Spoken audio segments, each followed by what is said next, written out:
Bem no meio da Amazônia brasileira, existe um círculo de pedras que, por muito tempo, foi um verdadeiro enigma.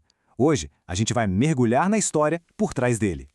Esse lugar, que fica no estado do Amapá, é conhecido como Rego Grande. Por gerações, ele alimentou todo tipo de lenda e acabou ganhando um apelido bem sugestivo: o Stonehenge da Amazônia.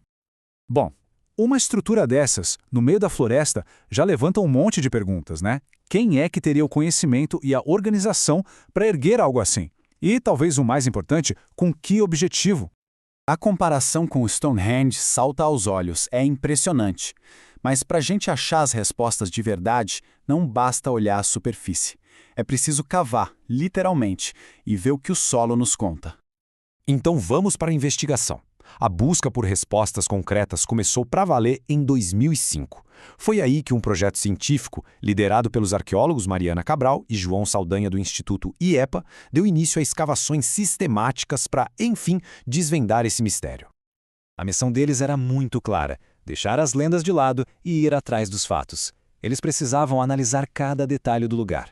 Um círculo com mais de 100 blocos de granito, quase 30 metros de diâmetro, tudo posicionado de forma estratégica no topo de uma colina.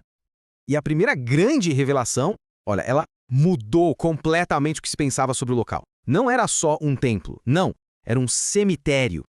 O que eles acharam debaixo das pedras foram poços funerários super elaborados. E essa prática já indicava crenças bem complexas, bem profundas, sobre a vida, a morte e o que vem depois.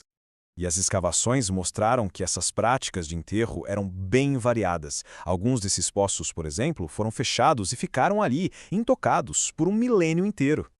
Já outros claramente foram reabertos de tempos em tempos. Isso sugere que a morte não era o fim de tudo, mas parte de uma relação contínua, uma interação com os ancestrais que já tinham partido. E as urnas em si eram verdadeiras obras de arte, decoradas com figuras de pessoas, de animais. Isso indica uma visão de mundo, uma cosmologia muito rica. E também que esses enterros provavelmente eram reservados para pessoas importantes, de alto status na sociedade.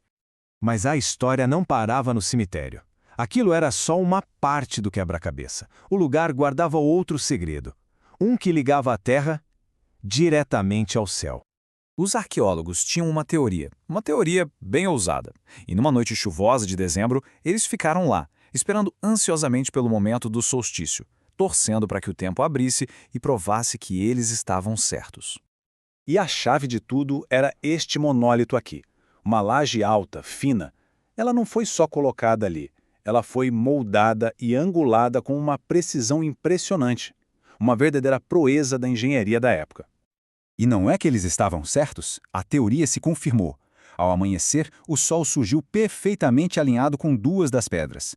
Durante o dia, a trajetória do sol seguia exatamente o ângulo do monólito principal. E ao meio-dia, no ponto alto do solstício, a pedra estava tão bem posicionada que quase não fazia sombra. E isso, claro, não era coincidência. As escavações mostraram que os construtores usaram pedras menores para calçar os monólitos nos ângulos exatos. Era a confirmação. O lugar era também um sofisticado observatório solar. Então, vamos juntar as peças. Um cemitério e um observatório. Com isso em mãos, uma nova imagem do povo que construiu esse monumento começa a se formar. Eles não eram grupos nômades, muito pelo contrário. Eles pertenciam à cultura que os arqueólogos hoje chamam de Aristé, uma sociedade que se desenvolveu e floresceu naquela região por mais de 1000 anos, mais ou menos entre os séculos IV e XV. E o que a gente sabe sobre eles revela uma sociedade complexa, super organizada, com tecnologia e arte avançadas. Isso não só desafia, mas basicamente reescreve aquela ideia antiga de que a Amazônia era uma floresta intocada. Para se ter uma ideia, alguns desses blocos de granito pesavam mais de 4 toneladas, e eles foram trazidos de pedreiras distantes, um feito que com certeza exigiu uma organização social e uma liderança imensas.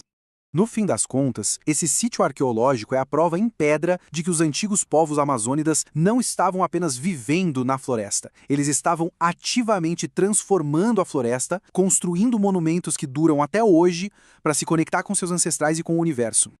O que essas pedras nos contam, então, é a história de um povo que, 1000 anos atrás, criou um lugar que era, ao mesmo tempo, um portal para o mundo dos mortos e uma janela para o cosmos. Um legado monumental, escrito em rocha, que só agora a gente está começando a conseguir ler.